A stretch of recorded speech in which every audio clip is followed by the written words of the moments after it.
it's Zoe from Sugar Art by Zoe Byres here in Brisbane, Australia, coming with my second episode. So thank you so much for tuning in. Thank you, of course, to Paul and the amazing crew at CakeFlix for having me along. I am very excited to be doing one of my favourite things today, and that's making a cake that doesn't look like a cake. So today we're going to go through a little bit of sculpting, we're going to do a little bit of airbrushing, a little bit of dusting, and quite a little bit of doing some odd things actually, which is part of the reason why I love this one so much. So today we're going to make a little pita, and we are going to load it up with some lettuce and halloumi because they're delicious.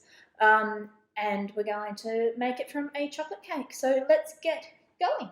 What we're going to do first is we are going to carve and ganache our cake. All right. So what you need first up is you need to make sure you've got a sharp knife. I use this little one here that I actually bought from just a cheap shop, but it is deceptively very, very sharp.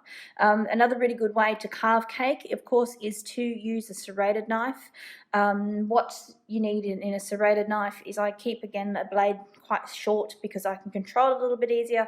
And if you are carving, of course, try to carve a mud cake or a dense cake. This is a red velvet mud that I have had in the freezer. It's still a tiny little bit frozen, but make sure you're carving a mud cake. If you try to carve a sponge cake or something with a really loose crumb, you may lose your will to live. So make sure that you have got a nice dense crumb, and that's going to make your life a lot easier later on. All right, so we're just going to make a tiny little miniature pita this time, and what I'm going to do is what I need is a bit of a semicircle. So what I'm going to do is I'm going to actually cut just a section of this cake off. You can see it's still a little bit frozen, so not ideal, but we'll roll with it today. All right, we're going to cut that off and pop that bit aside. So I've got already a bit of a pita shape. What I do want to do though is I want to carve down this edge. So I have got an edge here where I've trimmed off the part of the cake with my cake saw, but what I want to do is I want to come around this edge here, and I just want to trim it down. I don't want any really hard edges, I don't want corners, I just want it nice and rounded. All right, so I'm going to go all the way around and just take off that hard edge. All right. What I also want to do is make sure that my cake isn't flat, so I'm going to come around here and I'm going to do the same thing on the bottom. I want to trim off that hard edge there, because I do want this to give the appearance that it is, of course, a pocket, one of those delicious little bread pockets. All right, we're trimming that off there like that, and so you can see when that sits on the board, it is going to curve in a little bit there. We're not going to have it flush down. We don't want to have a straight edge, of course. All right. The other thing I'm going to do here is I'm going to just trim off this edge here slightly, because I do want this to be a little bit rounded. I don't want a hard edge there either. And this, of course, here is going to be the space that we just fill with delicious salad fillings later on. So we're going to leave that. That is essentially the entire carved cake. This is a tiny little baby one here. Of course, if you're making a larger one, and I've done this on a larger scale, just go with a larger cake. Exactly the same principles, just make it a little bit bigger. All right, so we'll get rid of all of these cake crumbs over here. Pop them out of the way for snacking on a little bit later on. And now what we want to do is make sure we've got our ganache. Now, you can absolutely decorate this straight onto your presentation board. Now, there is a whole heap of discussion about presentation boards. Do you cover them? Do you leave them silver? Do you leave them gold? Entirely up to you. I do suggest that if you are putting the effort into making your cake spectacular and sculpted and themed, go to that little bit of extra effort and make your cake board complement it. It makes perfect sense to me. So with cakes that I do, I tend to try and make the board to match. Otherwise, I do just use a plain black or a plain white board. I'm going to actually ganache my cake straight onto this board, and then I can just wipe any of the airbrushing that I'm going to do off later on. If you are putting this onto a presentation board though, absolutely go with what I have here. All right, so what I have got here is a parchment circle. So this is just a pre-cut circle of parchment paper that you use to line your cake tins with. I don't often, well, I never want to bake a cake this large, but I don't often use these larger ones that come in the packets, just because they're huge and, well, I'm not baking a cake that big ever. So if I do have some of these spare, which I always do, I use them for things like this. So you'll see that I used one the other day for our painting our little bunny rabbit, and I use them for little setups, so it's nicer than just grabbing a square of paper out. I can actually use this to set up on. So if I was putting this onto a presentation board, I would ganache it even onto this piece of paper. Certainly then it would protect anything from any overspray that I'm going to use with my airbrush in a little moment, but for today I am going to put it straight onto my cake board.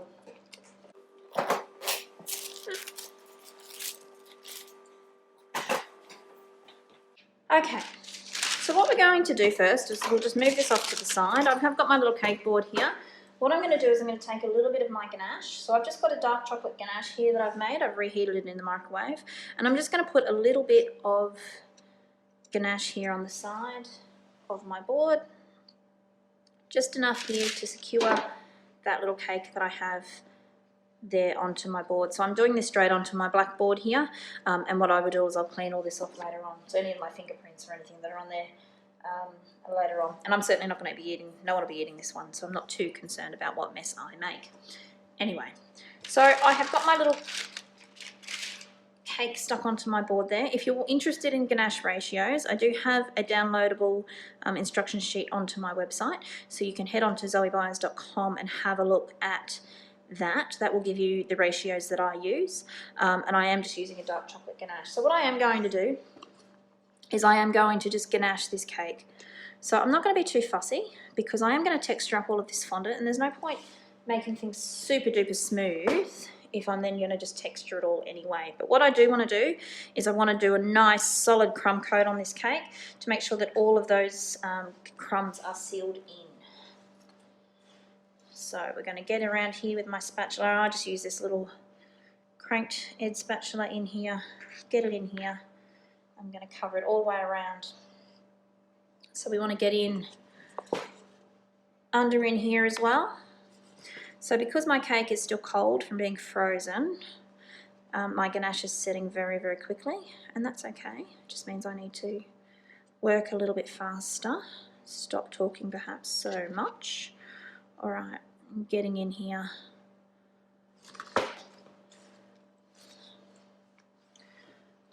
Get my ganache right down here. Now if this was a bigger cake, if we are sort of making an 8 or a 10-inch pita,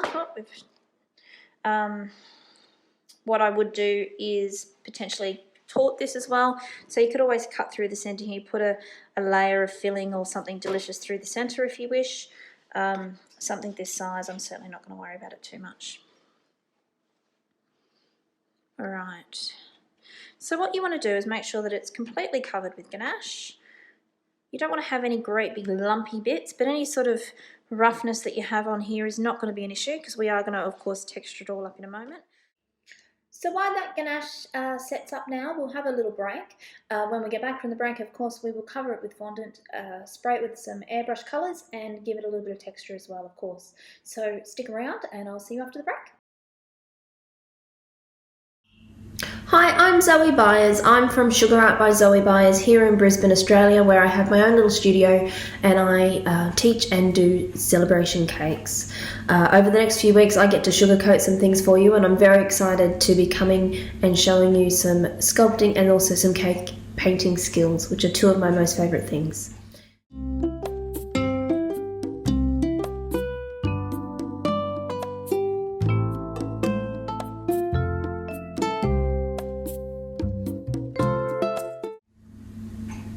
Thanks so much to CakeFlix TV for having me along. I'm very excited to be able to sugarcoat some things for you over the next few weeks.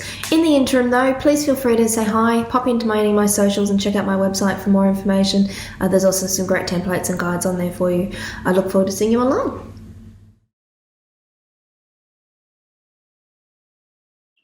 Welcome back. What we're going to do now is add some fondant to our little cakes, texture them up, and of course add some colour. So we're going to be using airbrush colours for that, and I've just pulled out my little airbrush, so let's get started. Okay, so what we've got is we've got our little cake here. That ganache is nice and firm, it's set nice and hard. Now chocolate, I always say, is a bit like sand. It turns up in all sorts of places that it probably shouldn't. So when you think that you've cleaned up all of your space from your chocolate, generally if there is going to be a spot, it's going to come up, it's going to manifest itself right in the front of your cake. So just be mindful if you are decorating with especially dark chocolate ganache, just to try and de-chocolate your area the best you can, being mindful that there will be some that will appear somewhere. So it is like sand, it just appears. But with this design, because we've got it on a black board first of all, and we're also going to paint and texture the outside of this, it's not such a big deal. If we're to get some chocolate into our fondant, it's not going to be the end of the world. Of course, that is the end of the world if you are making a beautiful white wedding cake and you've got a great big chocolate stain out the front. So all I'm going to do is I'm going to come around and just scrape off any of that ganache that's on the board there that I don't need. Tidy that up just a little bit. All right. Alright, so attaching fondant to ganache. There's any number of ways you can do it. You can absolutely just add some water. A lot of people will use sugar syrup or piping gel. I do know people that will use strained jam. All of those things seem to be a little bit more effort than I'm willing to go to. So what I like to use is I actually like to use just a vegetable shortening. So you can grab the vegetable shortening from your local cake decorating store. I use the vegetable. There is a combination, you can get animal vegetable, but this is really nice white shortening. The reason why I use shortening is because it's a little bit more forgiving. So all I do is I take a little bit onto my pastry brush and then I just brush it onto my cake. So if you're starting to freak out and going, oh, you're adding all of that delicious, and shortening is delicious shortening to your cake, you're not actually going to taste any of it. It is going to dissolve into the fondant. It's not going to be that sort of greasy mouth film that you get at the end of eating or anything with shortening in it, really. But if you do have it in your studio or in your kitchen, of course people use it to make buttercream and things with, try it on your cakes when you're ganaching. It does change the game a little bit, I think. What it does mean is it means that if you put your fondant now onto your cake, you can pick it up and move it. So if this was covered in water and I went then and rolled out my fondant, in the time that it's taking me to roll out my fondant, the water is already evaporating off my cake. So when I come back now to bring my fondant on top of my cake, parts of it have dried, which means that there's going to be air that sits in there somewhere and it's going to manifest itself and pop itself out. With this design, not such a big deal, but certainly if you're covering cakes that you want them to have nice straight sides and no air bubbles, if you're doing water or something like that, it can tend to evaporate, and any dry spots you have are where the air will sit in between the ganache and the fondant. Using shortening, it means first of all you can see it, and I've been blubbering on here for a couple of minutes now, and this is still there, so it hasn't evaporated. I can go now and roll out my fondant, bring it back, and not have the risk of little dry spots. So that's the first reason. The second reason is that when sugar and water hit other sugar, it's an instant bond. So I don't know if you've ever rolled out your fondant, got it perfectly, brought it over to your cake, popped it on your cake, and you've missed your cake completely. You've got a great big spot here, you needed to move it over just that little bit more. If you now go to pull that fondant off, often what happens is you take half of that ganache with you because of the bond, and it's already stuck, it's stuffed. You've got to then go back and redo all of that again. If you use a shortening, you can actually reposition your fondant a few times. So I've got some fondant here that I've just rolled out in my sheeter. I've managed to put great big holes in it in the process. I don't know how I've done that. But I have some fondant here that I've just rolled out. Now you can see if I put that down on my cake and it's in the wrong spot, I can pick it up and pop it down. I can pick it up and pop it down until I've got it into the right space that I'm happy with. So the good thing about shortening is it gives you that little bit of forgiveness, and I think really we're all entitled to a little bit of forgiveness. Now I have got a couple little marks in my fondant. I'm going to just leave them and they'll add into the texture. But what I am going to do is then bring my fondant straight over the top of my little piece, smoothing it first on the top with my hands, and then of course bringing it down around the edges of the cake, trying to be sure not to dislodge that from the board, getting it right down underneath. And of course when you're covering a cake, whether it be round or square or a novelty shape such as this, I treat them all the same. So instead of taking my hand and bashing down the side, which would stretch all of the fondant here, and that's when you end up with all of this excess fondant around the base, if you gently just tuck it in, so think of it like a skirt, bring it out like a skirt and just tap it back into your cake. That will minimize any stretching here at the base, which will then eliminate any excess fondant and any creases that you have. So I pull that out there and I just tap it back in. And by doing that, if I hold this up here to the camera, you'll see that I don't actually have any creases around the base there, which is exactly what I want. I don't want to have little folds and creases and things. All right, so we've done around the sides. I'm going to do the same thing here at the front.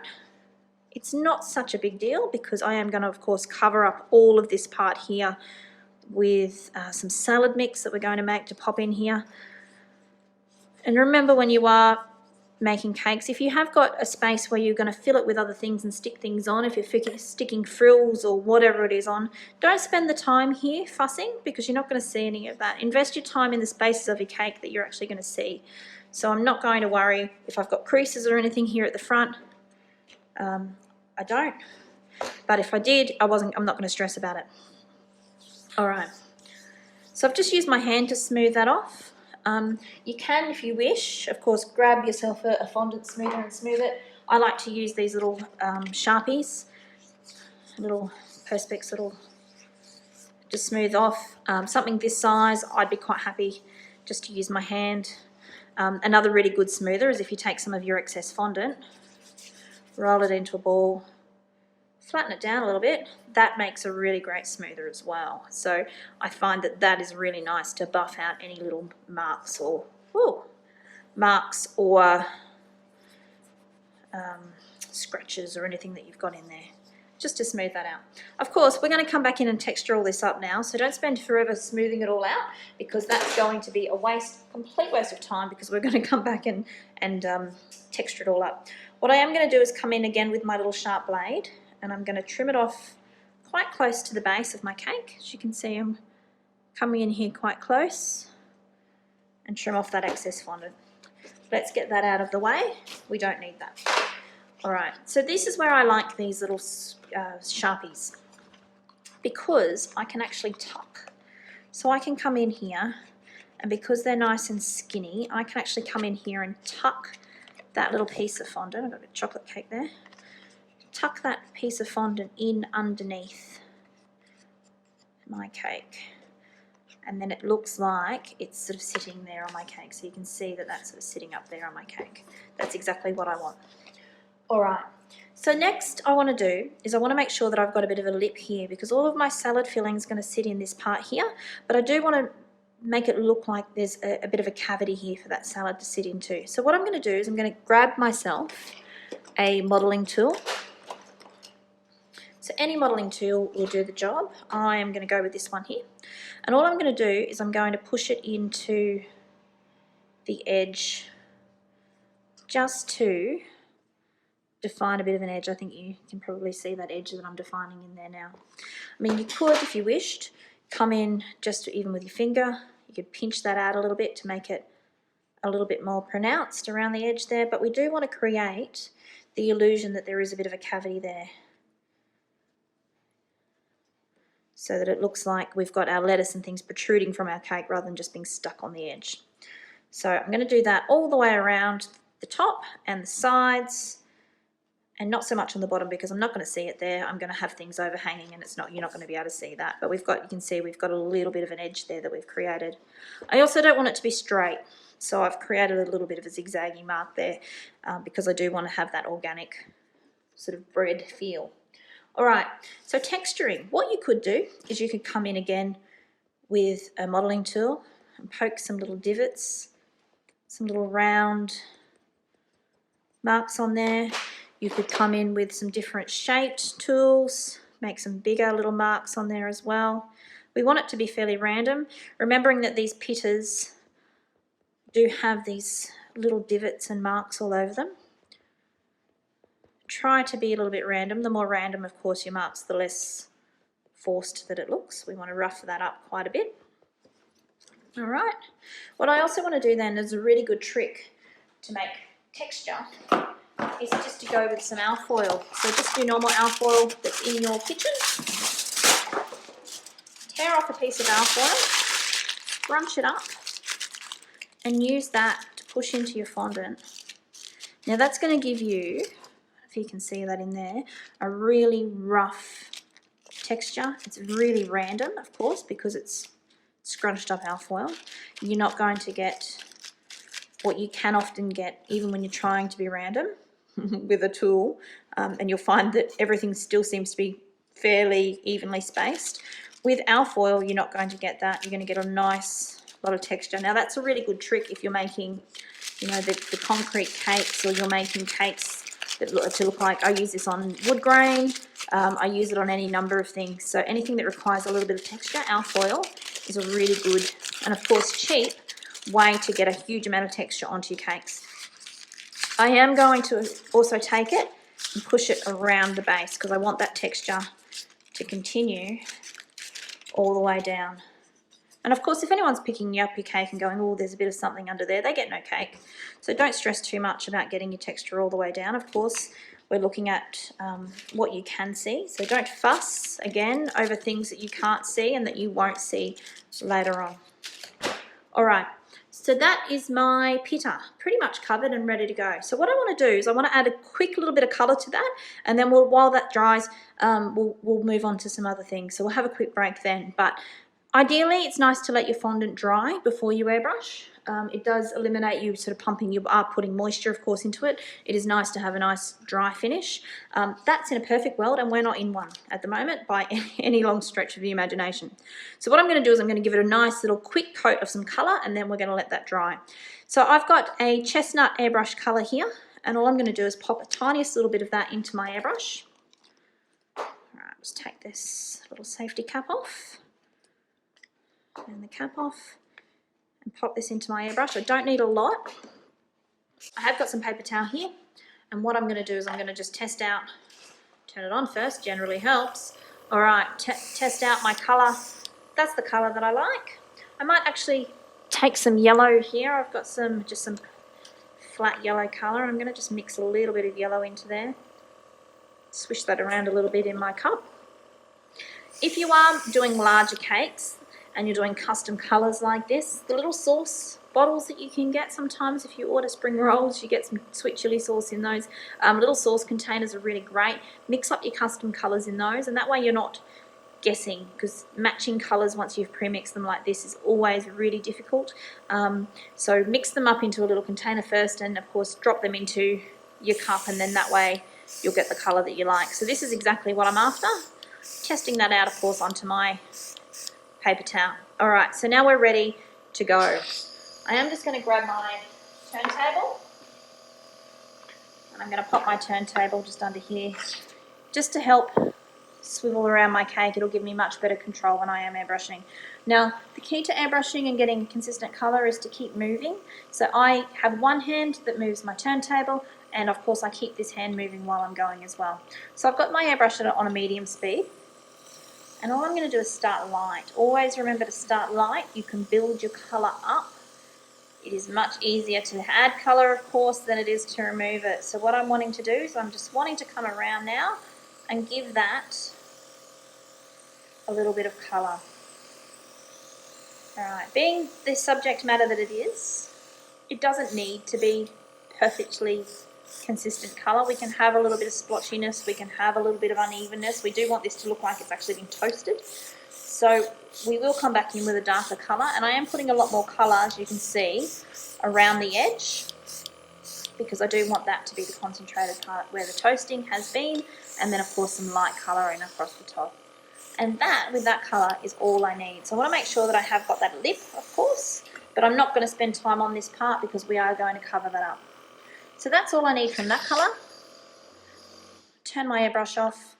I can dump the rest of this colour out and blow it out into an airbrush pot, which is what I'll do here. Get rid of that colour. Alright, and then what I'm going to do is I'm going to go in with a darker colour. Now, if I was changing colours completely, of course, I'd run some water and some alcohol through this airbrush to make sure that I didn't cross-contaminate. I'm going with a very similar colour, and I'm going back onto the same space, and I'm not concerned at all about having any overspray or any colour blending, because that's actually what I'm looking for. So I'm now going to add in some dark brown, and of course I'm using the Magic Colour airbrush colours. These are really great. They're a nice alcohol-based airbrush colour, and they dry very, very quickly. The other good thing about them is that they are allergen friendly, so they've got good for people with allergen issues, which is me. So now I'm going to come in here with the dark brown, and you can see I'm going to focus on the areas I want to look toasted. So I've come around very lightly again. My airbrush is just on a low speed this time. Gives me that little bit of extra control. And all I'm going to do is very lightly come around that edge that I've got there. I want to toast that up there on the side. And then I'm going to just add another couple of little shaded spots here across the top. We want that to look like it's a little bit of a bread sort of appearance, and now we've got a nice little bit of toasted bread. I am going to come on in a little bit and dust that up as well, but what we'll do now is we'll turn our airbrush off. We'll pop this to the side and let that dry. Now the last thing you want to do now is start to decorate it while that airbrush colour is still wet, because you'll find, I'll show you here, that it will come off when you touch it. So it's best now, if you have airbrushed a cake or any sort of fondant decoration, to pop it aside and let that dry. So while our airbrush colour is drying, what we'll do is we'll have a short break and we'll come back. We'll make some lettuce and some salad to go into our pita, and of course add a little bit more colour in that one as well with some dust. I will see you after the break. Hi, my name's Paul Bradford and welcome to Module 1, Baking and Filling.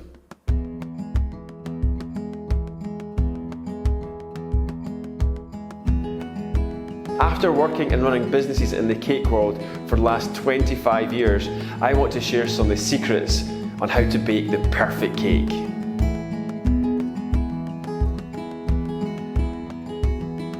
So the first thing you're going to learn to bake in this module is 3 of the most popular cakes, from a Madeira cake, a rich chocolate cake, and of course the traditional rich fruit cake.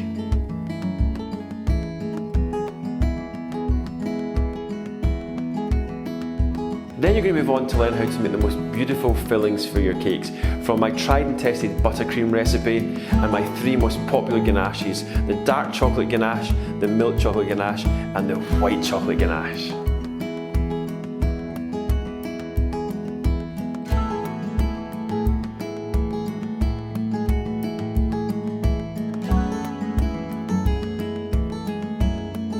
The last stage of this module is how to cut and fill your cake. So you've got a single Madeira cake here and a double barrel chocolate cake. I'm going to take you through all the different stages, how to get a level finish, how to fill the buttercream, how to fill the ganache, and of course how to get a lovely and crisp, sharp finish.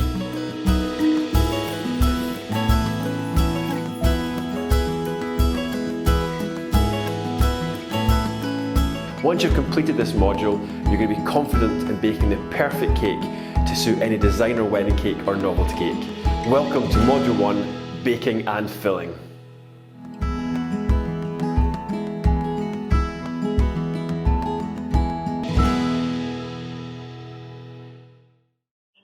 Hi guys, welcome back.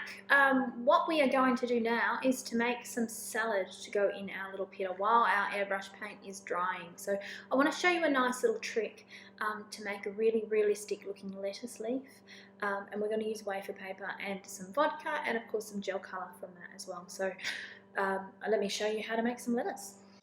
Alright, so now what we want to do is make some lettuce. Now to make lettuce we need lettuce. Alright, so this is what I use to make my lettuce.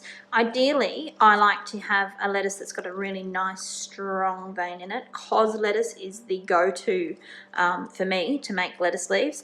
They didn't have any at my shop this morning, so we've gone with a general salad mix, and we've got some little fancy lettuce here that we want, that we're going to use. So what we're looking for is not limp, nasty bits of lettuce like that. We don't want that. I don't want to eat that. I don't want to use it for a veiner here as well. So we're looking for things that have got a little bit of texture and a little bit of movement. So we could use this one here. And of course, anything that's got a nice deep vein. The reason I like using real lettuce is because you do get that beautiful organic veining in there. You could of course use a leaf veiner or something like that if you wish. Grab yourself out a silicone leaf veiner, use that. I find using real lettuce gives me this inconsistency that I love. Makes it look, first of all, like real lettuce because you've modelled it on real lettuce. And the other thing is that it gives you an opportunity to colour match too. So if you are looking to get it very realistic, then you can actually use the opportunity while you've got the colours there to match those colours. And I'll show you what I mean. So what I've got here is I have got some little containers that I have put some vodka, so just plain everyday vodka. And I'm wanting to use vodka this time and not rose spirit because vodka does have a water content to it, of course, and I am relying on that to help mould my wafer paper around my leaves a little bit better. If I'm using rose spirit, it's going to crack and dry and it's going to disintegrate in front of your eyes. So let me show you what happens when you put rose spirit onto wafer paper. So if you've diluted it a little bit, so when you put rose spirit onto wafer paper, so let me show you what happens when you put rose spirit onto wafer paper. If you've diluted this with a little bit of paint and you're only using it ever so lightly to paint on, I know lots of people actually paint onto their wafer paper with rose spirit, all well and good. But what we're wanting to do here is we're actually wanting to saturate our wafer paper, of course being the dehydrated product. We want to rehydrate it enough for it to collapse and to fall in to the beautiful veins and the movement that we've got on our leaves. Now to do that, we need to actually use quite a bit of moisture. So if you're using rose spirit to do that, now see this is rose spirit, I've just put a little bit of rose spirit on there. You can see that's soaking into the paper there. Now as that dries, what that's going to do is it's actually going to destroy our wafer paper. So you can see there that has completely shattered our wafer paper. So if you are using this process and you're using this technique, please don't feel tempted, as I have previously, to make things move faster and to use rose spirit because you'll end up with lots of green little crushed bits of wafer paper, and that's great if you're trying to make a snowstorm, but if you're trying to make lettuce leaves, that is not actually going to speed up the process. What will speed up the process, if you do want this to happen quickly, is to use a food dehydrator. So you can do this process onto, again I've got it onto my pre-cut parchment sheet that I'm just using as a base. You can pop it into your food dehydrator, pop it into the lowest setting, so it's about 60 degrees, and leave it in there for maybe about half an hour. That will be enough for your wafer paper to dry completely. It'll come off your lettuce leaves and you'll be ready to go ahead and use it. I've got some drying already that I'll be able to use on our little pitas in a moment. Usually it takes, maybe depending on your temperature, usually here in Brisbane, in my studio, it only takes about maybe an hour or maybe two to completely dry. So I'm not usually in too much of a hurry, but you can of course do this ahead of time. Pop it all into a Tupperware container or a plastic container and keep it till you need it, or do it the night before. That's always a really good way, of course, if you're organised, to be able to do that. Otherwise, as I said, pop it into your food dehydrator and it'll do the job.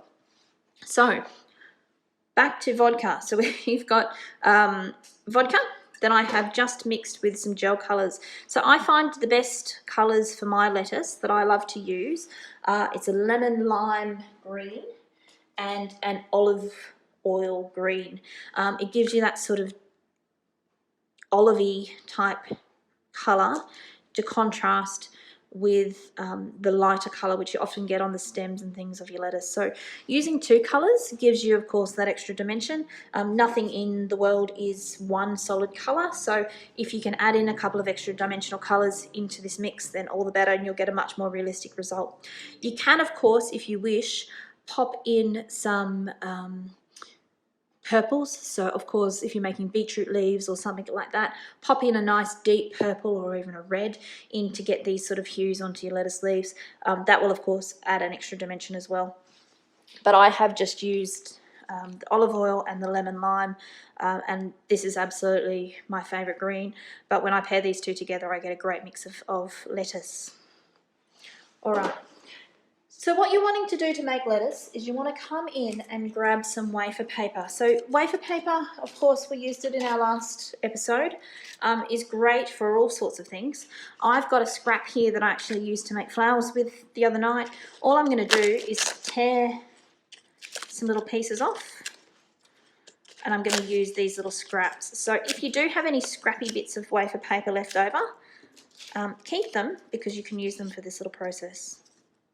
All I want to do is I want to take this wafer paper and I want to pop it on top of my lettuce leaves. Just like that. Pop that one there and that one there. Alright. Then all I want to do is take myself a paintbrush and I'm going to dip it into this vodka mix that I have. And you can see that I've not completely mixed that up. I like to have the gel not entirely completely mixed up in there because it means that I can tap into that if I want a really intense colour, or go with a diluted colour around the edges if I just want a lighter colour. So all I'm going to do is I'm going to start painting some of this vodka onto our lettuce leaves here. Alright. Starting with the lighter colour and keeping that down the centre of the stem. I'm going to do the same colour over here, even though this lettuce is obviously not this colour. Still go with that over here. A little bit of the light green right in the centre. Alright, so I'm going to come in now and add in some dark green. So again, you can see in here I've not mixed that completely all the way around. There's big chunks of bit of gel in there. So I'm going to go with some of the diluted gel from around the edges. And I'm going to just load that up and load that moisture into that wafer paper over the top and around to blend in the colours around the sides. Now, the more moisture, of course, that you pump into this wafer paper, the more it is going to collapse. It's going to rehydrate, and the more it's going to fit into all of those little veins. And you can see with this piece here how it's sort of starting to sit and form that piece. It's falling into the shape of the lettuce leaf. So of course, the more moisture you pump into it, the more it's going to stick on there. It's going to form into the, you're going to pick up all of those veins. You're going to pick up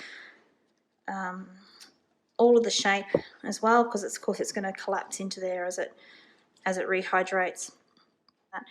As it sinks into that wafer paper, the wafer paper, as you can see with this piece here, it collapses into the shape of the lettuce. And of course, as then the alcohol evaporates, the wafer paper dries, and it maintains that shape.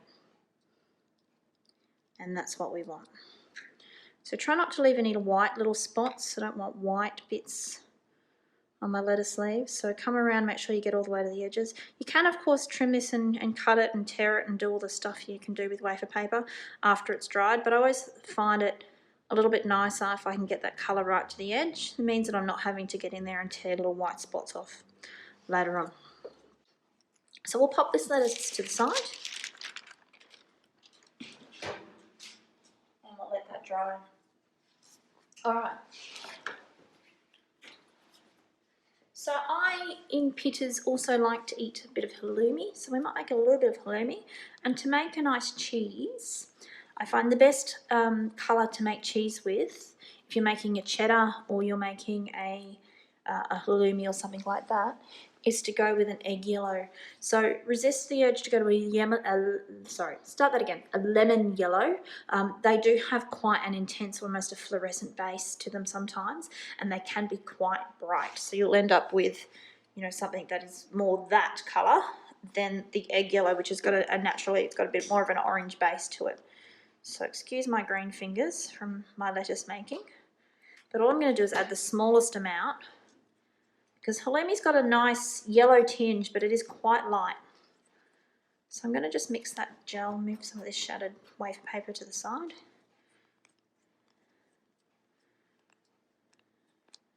I'm wanting to add that yellow there, so that's come through there quite nicely. I'm quite happy with that colour already.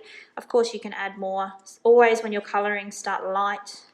It's easier to add colour than add extra fondant. Otherwise, you'll end up with a piece of fondant that's this big to get the right colour when you need something about that size. So all I'm wanting to do with this one here is make a couple of little squares of halloumi, because of course we're going to cut that. So we'll cut a nice chunky piece like that. Form it with our hands. You can of course get a nice knife in here and cut it, but I'm going to just make one nice piece here like that. Again, I can add a little bit of texture in there with my alfoil. Smooth that out a little bit. We want to put some little divots and things in there as well, make it not quite as perfect. All right, so that's a nice little piece of halloumi there, and I'll be using this in my salad as well. So we'll put this aside and let it dry, and then we can come back and dust this up as well and add some extra colour to it. So while our halloumi dries and our lettuce of course dehydrates once more, we will have a little break. We'll come back on the other side of this and we'll pop it all together. So we'll add a little bit of extra dust and we'll assemble our pita, and then that will be our delicious cake made. So I look forward to seeing you on the other side.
Welcome back, cake flickers. All right, so what we're going to do now is put it all together.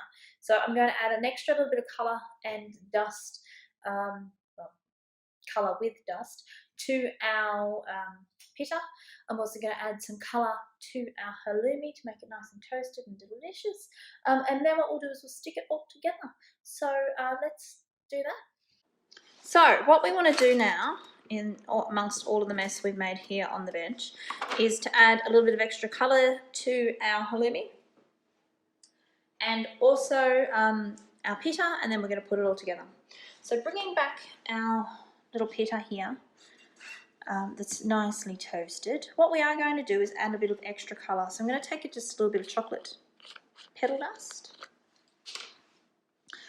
and a paintbrush, and all I'm going to do is take a couple of little spots here just to add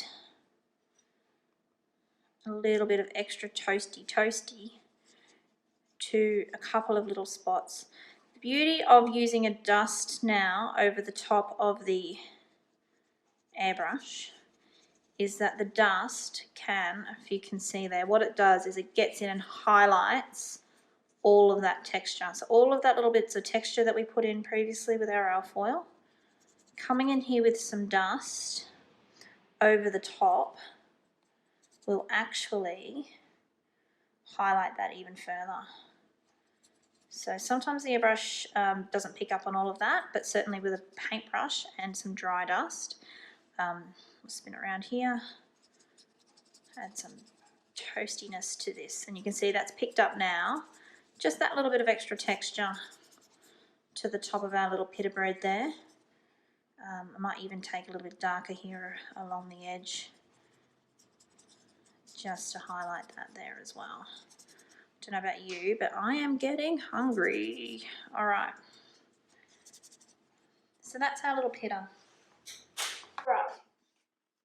So to add a little bit of extra shine to our pita bread, I'm going to use a little bit of a shiny spray. So you can get this stuff, my hand's a bit filthy. You can get this stuff from all over the place. This is a shiny spray. So what it is essentially is an edible shellac or varnish is I'm going to just place my paper towel just around the base here. I want to give it just a little bit of spray. You can see that that has made that very, very shiny. So before that sets completely, I'm going to come in now with an alcohol wipe, and I'm just going to wipe down my board. Of course, we'll come back in here and I can clean all this board up. I'm going to make a little bit more mess, so we won't get too fussy about cleaning that down at this point. All right, so we've got our little shiny pita that's making me very, very hungry. What I want to do is come in with some piping gel. So this is just normal piping gel, and I'm going to actually put some piping gel now into what would be the cavity of our pita, and we're going to fill this in now with our salad that we made just previously. All right, so we've made that nice and sticky in there with our piping gel. And what I want to do is take my lettuce. So I've got the lettuce here, and you can see that I can just peel that off my lettuce leaf, and it gives me that gorgeous little bubbliness that you get from lettuce leaves. And I've also got some shape. So while it's still it's dehydrated, it is dry, you can hear it sort of cracking. It's not completely dry though, so I can use this at this point, and I can actually fold it in half. So it's good to get when it's not quite set, because you can actually get in there and manipulate it. So you can get in here and fold it in half and bulk it out a little bit. So what we're going to do is we're going to take some of our little lettuce leaves, we can fold them in half or you can tear them off, and we're going to stick them on and into our pita. So I'm going to start with some at the base here, popping them down on the base, because they're going to be the things that are sort of overflowing from our little pita bread. Now, if you find that they're not sticking or you want them to be pushed in, you can absolutely just take a little tool and push them in just a little bit. Push them. My fondant's still a little bit soft there, so I can absolutely just push that into my fondant. And then that will also, of course, let it stick out a little bit more. We want it to be sticky, outy. All right, so I've got another little piece of lettuce here. I'm going to fold that little piece in half. I'm going to attach this to the side here. Oh, I just moved my whole cake off. Again, take my tool and just secure that in there just a little bit more. Give it a little bit of a push and secure that on there. So we're starting to fill up our pita with some salad. Take another piece down here, and of course I'm trying to build from the bottom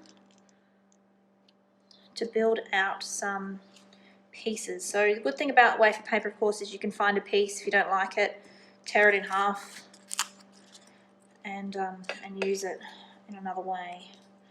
All right, so I'll take this piece here. I'm going to stick that on there like that. Now, of course, the best part of any sort of pita bread is the halloumi that you get with it as well. So I'm going to just pop this here on my turntable. And I'm going to take some dust now and dust that up. So I'm going to go back to my chocolate dust that I had just a moment ago. Tap off some excess. And again, I'm going to just come around the edges. I want to toast this up. So if you wanted to add in some grilled chicken or you know, fry up some onion rings or whatever it is that you want to add to your pita, you could absolutely do it this way. Of course, this is how I make burgers and things as well, so you're not stuck just with, of course, making a pita bread. You can absolutely use this same process for a cheeseburger or a sandwich or whatever it is that you want to make. And of course then dust as you wish to colour. If you want to add some grill lines in onto your halloumi, if you're, you know, that clever when you grill, then you can add some halloumi. I'm coming in with just a little bit of a lighter brown now, a little bit of a lighter brown, and that's sort of toasted that up, and it's made it look a little bit less two-dimensional. We've got a three-dimensional piece of halloumi in there. So that whole piece, I don't want to stick that in there like that. What I'm going to do is I'm actually going to trim it off. So I might trim it off this way, cut it down the centre. And that part here is the bit that I'm going to actually insert here onto my cake. All right, so we've got our halloumi. I've sliced it up. I'm going to take this part here and attach it here. Now, if this was not going to stick, if it was sticking out a little bit too far, the weight of this, of course, can pull it all down and make it fall off. What you can do is add a little skewer or a little toothpick or something in there to secure it. Get your little stick and insert it in there, push it all the way in so that you can't see it. Just remember though that if you are putting sticks and things into cakes, that you let people know. Don't not put a foreign object in a cake that shouldn't be eaten and then just expect someone to find it, because it'll be a nice surprise when they bite into it later on. So always let them know that there's a stick or something in there. All right, so I've cut this other piece. I'm going to stick this down here on this side down below, maybe up on a bit of an angle this way. Stick that on there like that. I have got another piece here, which was of course the piece out of the middle. I might just trim a little bit of that and pop that down here underneath like that.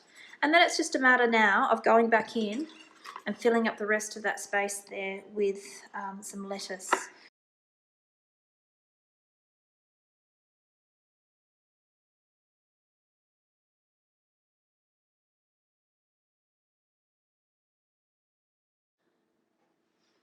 All right, so I'm pretty happy with that and how that looks. That's making me very hungry to go and have some lunch here, because it's midday here in Brizzy. So I'm going to now just make a little bit of sauce, and we're going to make some mayonnaise-y type sauce. I'm just going to have got some white fondant here, which was left over from all of the things that we've used fondant for thus far.